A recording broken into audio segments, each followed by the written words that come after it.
Em nome do Pai, e do Filho, e do Espírito Santo. Amém. Vamos continuar, irmãos, a nossa catequese sobre os 10 mandamentos da lei de Deus. Lembrando que dos 10 mandamentos, os 3 primeiros mandamentos referem-se aos nossos deveres para com Deus. E os outros 7 referem-se aos nossos deveres para com o nosso próximo.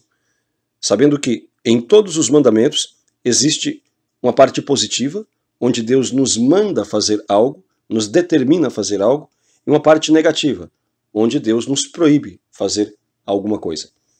O segundo mandamento da lei de Deus é não tomar seu santo nome em vão. Não tomar seu santo nome em vão. O que nos manda a segunda lei de Deus? A segunda lei de Deus, o segundo mandamento de Deus nos manda, nos determina honrar, ou seja, pronunciar de maneira respeitosa, reverente, o nome de Deus e também dos seus servos, Nossa Senhora e os santos. Também nos manda honrar, nos manda cumprir os votos, promessas ou juramentos que nós tenhamos feito em nome de Deus. O que é um voto?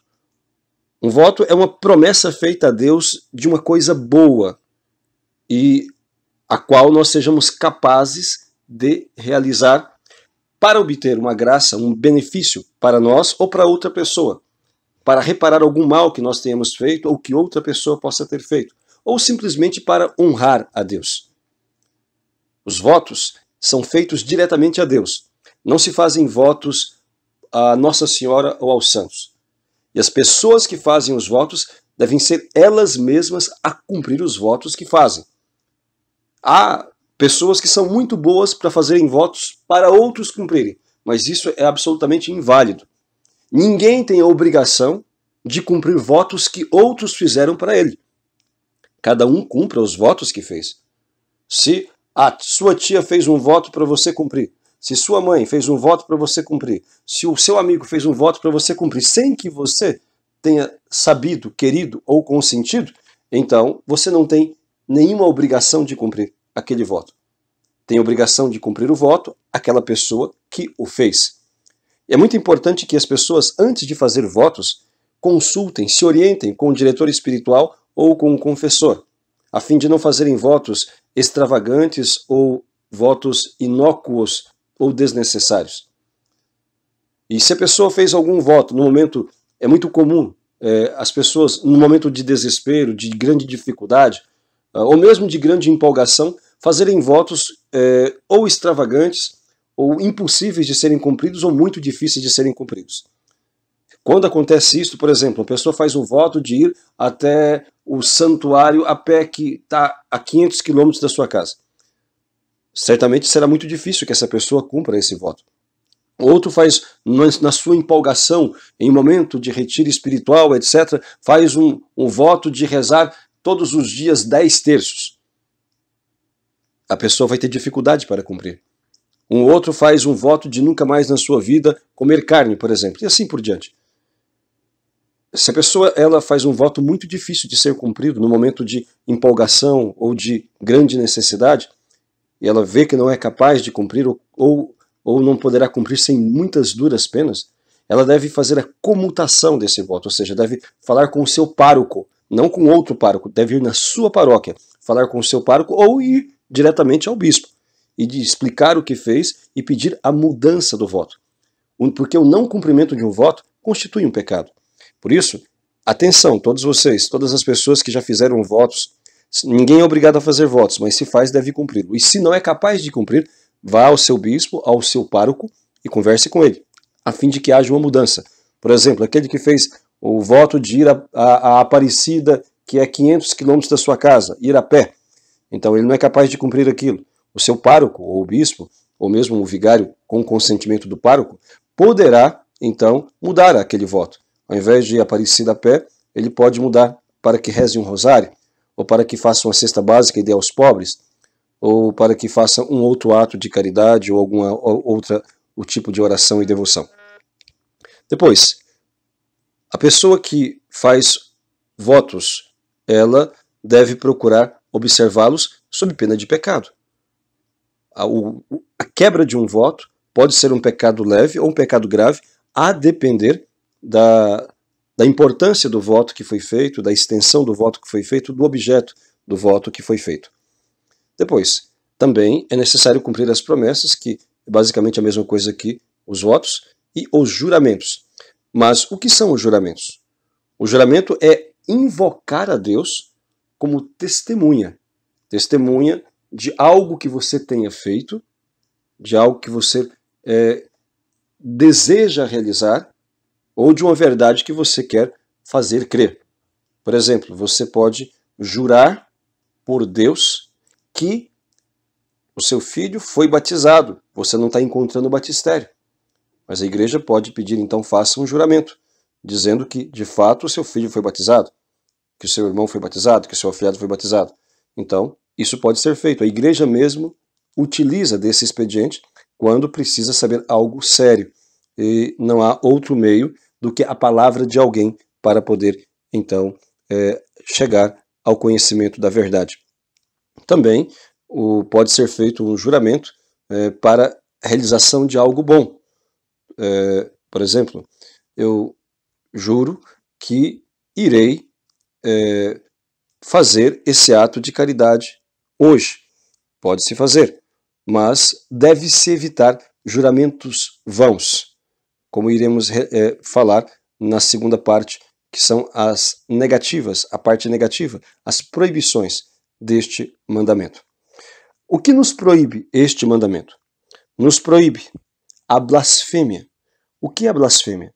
Blasfêmia é um pecado muito grave. Blasfêmia consiste em fazer imprecações contra Deus. O que significa isso? Xingar a Deus.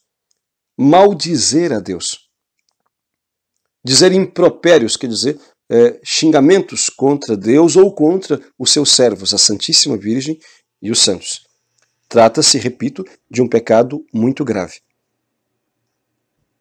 Deve-se pedir a Deus a graça de nunca se realizar tal ato, mas se alguma vez caiu neste pecado, deve-se fazer uma boa confissão.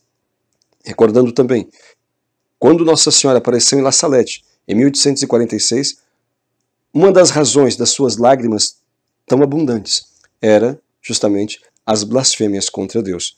Homens, pessoas que xingavam a Deus, que maldiziam a Deus. Isto é um pecado muito grave. Também nos proíbe este mandamento, o segundo mandamento da lei de Deus, a tomar o nome de Deus em vão, como diz o próprio enunciado. O nome de Deus ou dos seus servos, a Santíssima Virgem, Nossa Senhora, os santos. Não se deve dizer com deboche o nome de Deus ou de Nossa Senhora ou dos santos. Não se deve contar piadas com o nome de Deus e nem se escutar músicas indecentes, músicas debochadas que tenham o nome de Deus inseridos no meio. Isto é proibido, seria um pecado contra o segundo mandamento. Cantar músicas ou ouvir músicas voluntariamente, colocando músicas indecentes, colocando o nome de Deus ou dos santos no meio. Também nos proíbe este juramento, este segundo mandamento, fazer falso juramento. O juramento, como já foi dito, é a invocação de Deus como testemunha de algo que eu afirmo ou de algo que eu fiz ou pretendo fazer. Se a pessoa invoca o nome de Deus para ser testemunha de uma mentira ou de uma fraude, ou invoca o nome de Deus, faz um juramento de algo que ela sabe que não vai cumprir, isto é um pecado grave. O perjúrio é um pecado grave. E se alguém fez isto alguma vez, deve confessar-se. Também proíbe a quebra dos votos. Ninguém é obrigado a fazer votos, mas se os fez, deve cumpri-los. E o não cumprimento de um voto constitui um pecado. Como já foi dito, a depender da gravidade da matéria, a depender do tipo de voto que foi feito, pode ser mais ou menos grave. Então, irmãos, segundo o mandamento da lei de Deus, não tomar seu santo nome em vão. Há muitas pessoas que, na sua conversa, às vezes como quase algo espontâneo, quase não, como algo espontâneo, dizem o nome de Deus ou da Santíssima Virgem, dizem, ó meu Deus, ou então Nossa Senhora. Então, isto não é um pecado, necessariamente. a não ser que seja num contexto de desrespeito ou em meio a coisas imorais ou blasfemas. Mas quando se trata de uma simples expressão, não constitui um pecado. É simplesmente a surpresa, uma surpresa diante de alguma situação, de alguma palavra, de alguma ocasião que causa espanto, né? Ou que suscita esta admiração na pessoa. Deve-se, entretanto, evitar sempre dizer ou cantar ou colocar o nome de Deus e da Santíssima Virgem, dos santos, em meio a qualquer coisa desonesta, vã, imoral ou blasfema. Que a Santíssima Virgem, nossa Mãe, nos ajude a sempre pronunciar com muito zelo e amor o Santíssimo nome de Deus, a fim de que em nossa boca seja sempre louvor ou instrução, quando o dissermos a Deus mesmo ou aos nossos irmãos. Louvado seja nosso Senhor Jesus Cristo.